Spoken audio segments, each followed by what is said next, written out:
Hello, so I wanted to talk today a little bit about the way solfa and folk music can work together and why it's important to do more than just solfa exercises when you're singing with your children. So just for the way I use solfa exercises in my home, I use them as a little bit of a warm-up right before we sing a folk song. And it helps kind of get their minds tuned in, it helps their ears to get tuned in, and it only takes about 2 minutes, and then we sing our folk song. And I wanted to kind of illustrate why that is so important to get the well-roundedness of the music. And the thing is, the solfa exercises, that's just strictly the mechanics of the music. It's the rhythms and it's the pitches, and it's great because it can teach you to be musically literate and you'll be able to read music. But it's not what I would call living music. And to be honest, I just kind of adopted that term myself. I took it from Charlotte Mason's idea of living books. And when you see two books side by side and one of them is a living book, it really stands out. So, for example, here, just a fact book about the 50 states. And if you were to learn geography like this, just reading a little page about each state, think how different that is compared to the way you can learn geography from Paddle to the Sea, a true living book. It's night and day, and it jumps out at you when you see a living book. It's the same way with music, really. And so I wanted to tell this and illustrate it with a little bit of a story. When I was in school and I was being trained in my teaching, there's a song that was often used to help teach mi, re, do. And it's perfect for that. It just is very clear. It's called Hop Old Squirrel. And I have it right here in my Kodai method book. Hop Old Squirrel.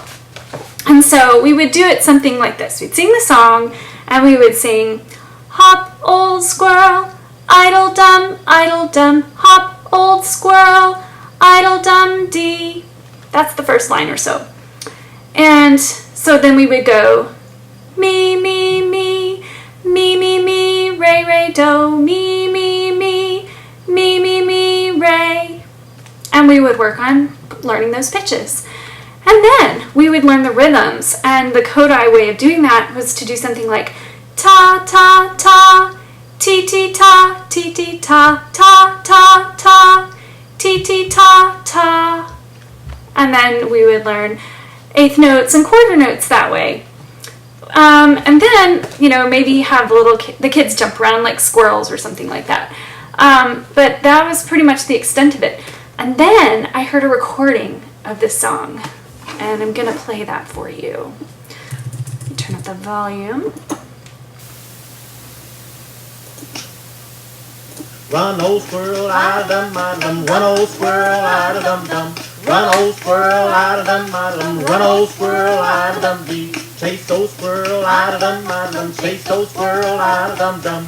Chase those squirrel, idle-dum, chase those squirrel, idle-dum-dee. Catch those squirrel, idle-dum, catch those squirrel, idle-dum-dum. Catch those squirrel, idle-dum, catch those squirrel, idle-dum-dee. Okay, can you hear the...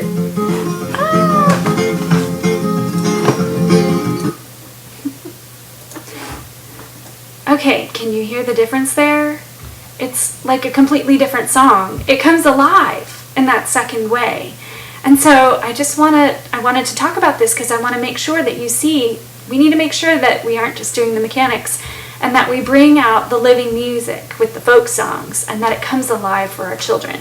So that recording was from American Folk Songs for Children by Mike and Peggy Seeger, and I'll put that in the notes. And it's about 100 folk songs on that audio recording, and it's great. It's true living music, and many of them are the folk songs that are in our curriculum list with Ambleside Online. So that is a great resource. But I just wanted to encourage you to use those folk songs because it's living music that is going to truly feed your child in a way that solfa really can't. Solfa has a different purpose. And so you can look for that CD. You can also look for Smithsonian Folkways recordings to hear some different folk songs. You can listen to programs on the radio like Prairie Home Companion or American Roots. Those are both family favorites of ours, and you'll hear some real living music there by true artists. Elizabeth Mitchell is another great artist that we enjoy as a family. So I just wanted to encourage you to make sure that you're making solfa one piece of what you do with your children, and so that they're also exposed to true living music and the folk songs. And that's why I wanted to title my YouTube channel what it was, Children of the Open Air, so that children can not just learn music literacy, but they can learn and have music be a part of them that will actually help them grow as a person. So thank you.